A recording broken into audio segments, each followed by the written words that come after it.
and have an impact on the laws that govern our great land.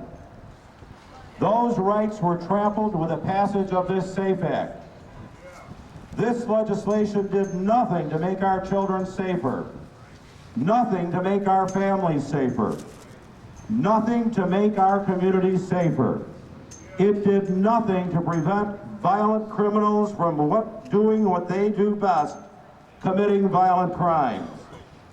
So, what did it accomplish? It made headlines. Is that a reason to turn law-abiding citizens into law-breaking citizens? Absolutely not. Perhaps the greatest tragedy of all isn't what's in the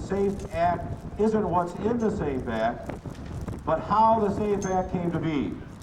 This legislation was hastily written, poorly crafted, forced through in the dead of the night, so that tax-paying American citizens here today did not have a chance to find out just how bad this bill was.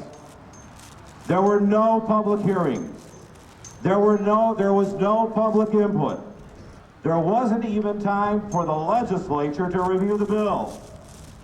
Bad process leads to bad policy, and the SAFE Act is an example of both.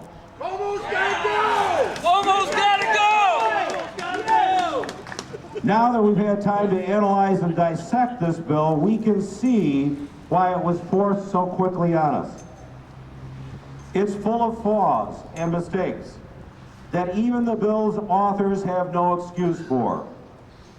A recent budget bill in Albany made several amendments that I voted against because we all know that short of a full repeal, nothing else is acceptable.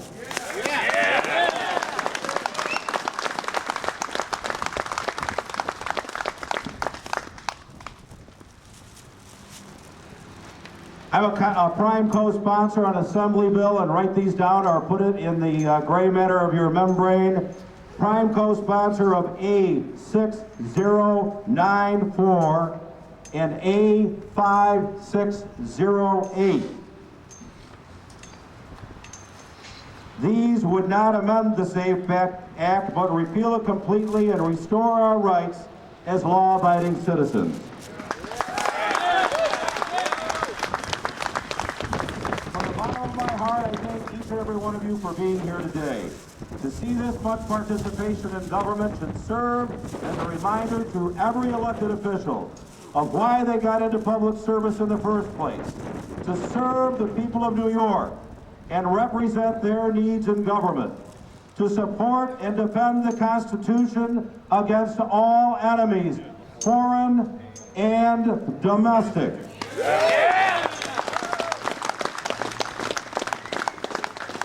So help us God. God bless you, and God bless the United States of America. Thank you, everybody, and don't give up the ship.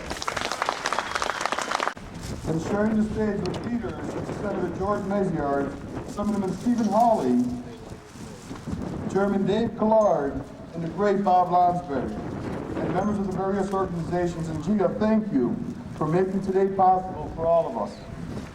My name is Peterson Vazquez, and I'm here speaking today on behalf of the Frederick Douglass Foundation.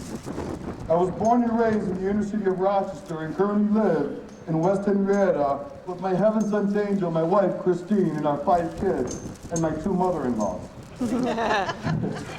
And before I go too much further, I want you to know that I am not a government.